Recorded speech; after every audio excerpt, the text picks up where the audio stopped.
Welcome back to that one next step. As stated, this podcast seeks to encourage each of us to intentionally take that next step in our walk with Christ, to take deliberate action, inviting the Lord into our lives each day. We also need to build consistent habits in walking down the path the Lord desires, with our daily desire being to share our lives with Christ and invite the Lord to share His with us. In the podcast today, we will look at stepping out of trauma by using the story of Rapunzel as told in Grimm's fairy tales. This is not a fix-all or a formula for trauma. It is consistent with the theme of this series in encouraging the building of our personal relationships with Christ and personal growth through allowing Christ to work His will in our lives. In the tale of Rapunzel, there was a man and his wife who had long wished for a child, but in vain. The back of their home had a small window that overlooked a beautiful vegetable and flower garden with a high wall around it. But it belonged to a witch of great might, and of whom the whole world was afraid. In that garden grew the finest rampion, which is a flower eaten regularly centuries ago, but no longer well known. The wife sat day after day at the window, longing to eat the rampion, until the desire overcame her. Her husband, wanting to please her, snuck over the wall at twilight and stole some of the rampion. On one of these trips, the witch caught him. The witch chose to be merciful rather than just, and said to him, "Have as much rampion as you like on one condition. The child that will come into the world must be given to me." The witch promised it would go well with the child, and that she would care for it like a mother. The man agreed, and when Rapunzel was born, they gave her to the witch. Rapunzel was the most beautiful child in the world. When she was 12 years old, the witch shut her up in a tower in the midst of a wood, and it had neither steps nor door, only a small window above. The witch, and eventually the king's son, reached her by using Rapunzel's beautiful long locks to traverse the side of the tower. Of course, by the end of the tale, both Rapunzel and the king's son are freed of the witch, and after various trials, marry and live happily ever after in the king's castle. Would a fairy tale end any other way? And considering the nature of Christ, would He desire anything less than to live happily ever after in His Father's house with each of us? But what of Rapunzel? Did she ask for her parents to trade her for a salad? Did she ask to grow up in total isolation? Did she ask to be jailed in a high tower with only one small window from which to see the world? Did she ask to be neglected and abused? Of course not. But it was all she ever knew. So for Rapunzel, it equaled normalcy. She may not have liked it, but she knew nothing else. So many of us can connect with Rapunzel. As I have shared, I grew up in neglect. Isolation and loneliness and a longing for someone to love me defined my emotional foundation. Never having learned the give and take of emotional bonding, I grew up without emotional connections. Neglect isolated me in a high tower with no doors or stairs.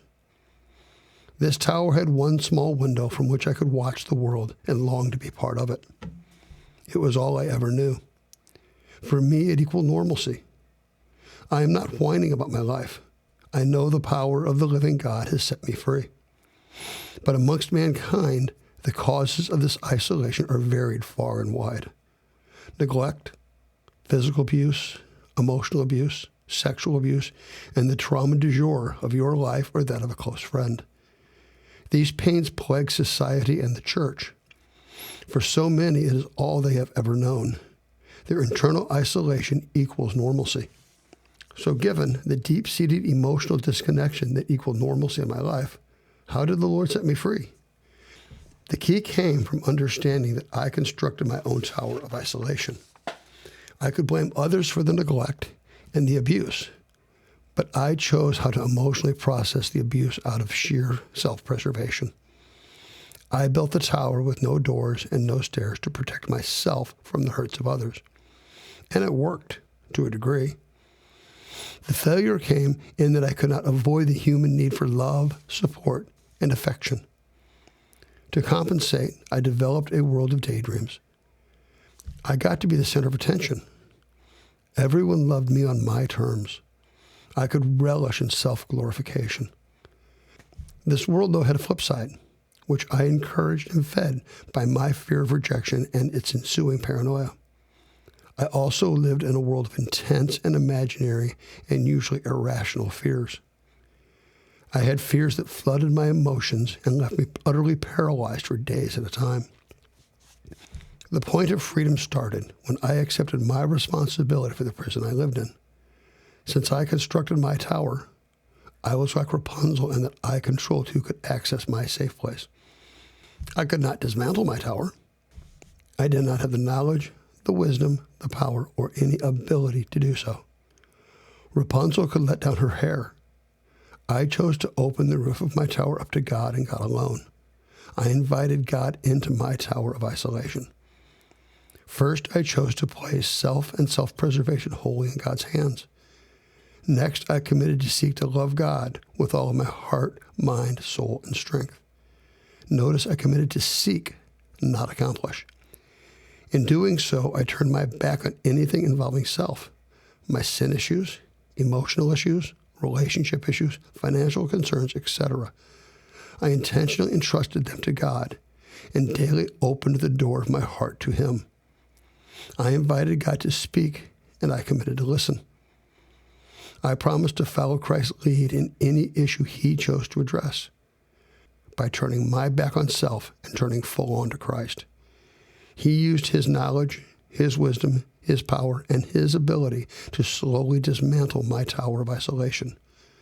One piece at a time, He set me free from self-obsession and self-worship. In doing so, His consistent gentleness and kindness caused my trust in Him to grow. I then started growing in loving my neighbor as I love myself. As I said, this is not a formula for freedom from trauma. No one can copy the steps I took and achieve the same results. However, everyone, and I mean everyone, can pursue their relationship with God Himself. He is our Creator, Savior, and the kindest person in existence. He will walk every person down the path of sanctification, where through His love, the power of abuse, neglect, and all other trauma crumble and fall away. Not everyone is trapped in a tower of isolation from trauma. However, in the culture we live in, self is prioritized above all, and many live in a self-induced tower of isolation. It is my prayer for each who does that God will reveal to them the status of their heart and draw them to willfully open their tower to God and God alone. I hope this podcast encourages you in your seeking to deepen your relationship with Christ. This podcast was the 8th in a series of 9. Each podcast is released weekly with the goal of enticing and inviting each of us to take that one next step in Christ.